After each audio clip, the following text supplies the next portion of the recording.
This is one of the biggest scams in American history, this marriage between the AI industry and these mega corporations, and they're trying to pull it off against every American consumer. AI surveillance pricing is the unholy trinity of everything Americans hate, spying on people, ripping them off, and taking away jobs. Let me just talk about each of those briefly in turn. First, spying on people. Did you know that your neighborhood grocery store is amassing your data and tracking your purchases all for their profit? For example, take Kroger. Kroger is not just a grocery store, though it is certainly that, one of the largest. It is a data-selling mega corporation. Kroger's loyalty program has a treasure trove of data on you if you're one of their customers. One Kroger customer got a copy of his shopping profile recently. You want to guess how long it was? 62 pages. 62 pages of personalized data on this one person based on his shopping history. Last year, Kroger earned over $500 million from selling the data that it harvests from its loyal customers and giving it to other corporations. You know, that accounts for 33% of its net income last year. A third of its income came from selling the personal data of its own customers. Let me just say that again. Kroger made $500 million by tracking its customers in store and online and then selling that to other people. Second, ripping off consumers.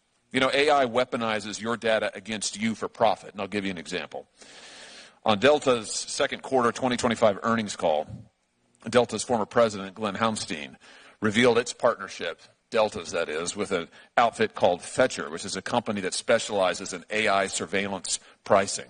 Now, after that earnings call, Bloomberg uncovered a Fetcher white paper that describes using AI with airlines to replace simple, flat fares with a complicated pricing scheme that will vary the fare based on what they believe individual customers are willing to pay. Fetcher went on, this company, to say that it's time for the airlines to enter an exploitation phase of AI technology. Think about that. These companies are salivating at the prospect of using AI technology and your personal data to exploit you, and they're not even pretending otherwise. Finally, taking away jobs. You know, this practice of surveillance pricing is making its way to brick and mortar stores. It's not just online. Here's an example of that. Kroger and Walmart and other retailers are rapidly introducing digital shelf labels all across their stores. We'll give you an example over my shoulder here of a picture. Here's a digital shelf label. These are appearing everywhere across the United States. These labels can be used, because they can be changed instantaneously, they can be used to implement AI surveillance pricing in the store, not just online.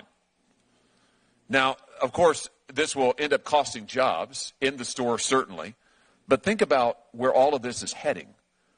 Delta's former president, I mentioned a moment ago, really put it best when he said that the goal of the industry, the goal of all of these industries, these mega corporations and the AI industry that's working with them, the goal is to charge what they call personalized prices, you know, as if it's a benefit to you. Personalized prices. Here's what he said.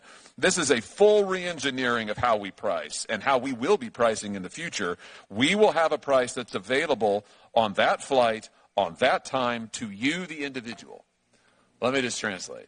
In other words, they're going to figure out how they can rip you off one person at a time.